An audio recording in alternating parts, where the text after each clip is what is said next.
Selling trucks can seem intimidating, but I'm here to help you do it with confidence. There are a few different things to consider whenever you're selling trucks. There's axle ratios, there's motors, there's bed sizes, there's cab sizes, not to mention the kinds of truck customers there are out there. And whenever you break it down, there's only really two kinds of truck customer out there. There's the customer that uses their truck, and there's the customer that uses their truck as an SUV. And 90% of people fall into the SUV category. For those customers, it's super simple. You're looking for cab size, comfort, and bells and whistles. That's it. As far as engine goes with them, they don't need a 6.2. They don't need a 6.6. They don't need these big motors that are meant for pulling. They need a 2.7.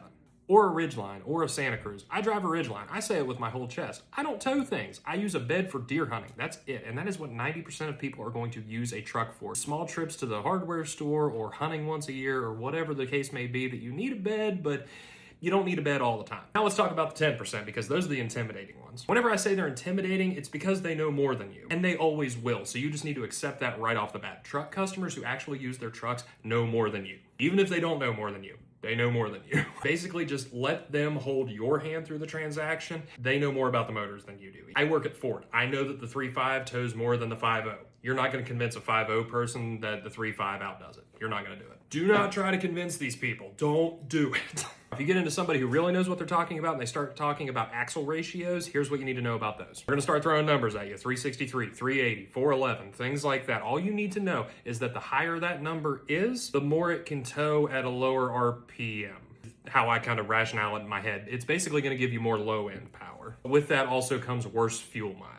So if you got a truck with 383s in it next to a truck that has 411s in it, then the 411s are going to give you more low-end power whenever you're first starting out, whenever you're driving, and your lower gear ranges and your lower RPM ranges, whereas the 383s are going to give you better highway towing and better gas mileage. If you really want to dig deep into it, go talk to the service department about axle ratios. They will tell you all about the teeth and the gears and the differential and all that stuff. As far as cab sizes go, crew cabs are where it's at. You're going to sell 90% crew cabs. A very small percentage are going to sell extended cabs, and then single cabs are going to be for your old dudes and people who want to turn the F-150 5.0 into a race truck, which I highly advise because that's sick. As far as bed lengths go, your short beds are going to do 90% of what your customers need to do. That's going to be your SUV crowd is going to get your short beds. Your long beds are going to be for your people that actually use the trucks. Now, crew cabs with long beds are in short supply right now, and if you get one on your lot, you need to post it to social media immediately. People are going to come buy that truck. But that's really all that I can think of right now. Basically, just let the truck customers tell you how to sell them a truck. They will tell you. They will walk you to the truck that they want. They already have it picked out. They've already done their research. Truck customers are very, very well informed.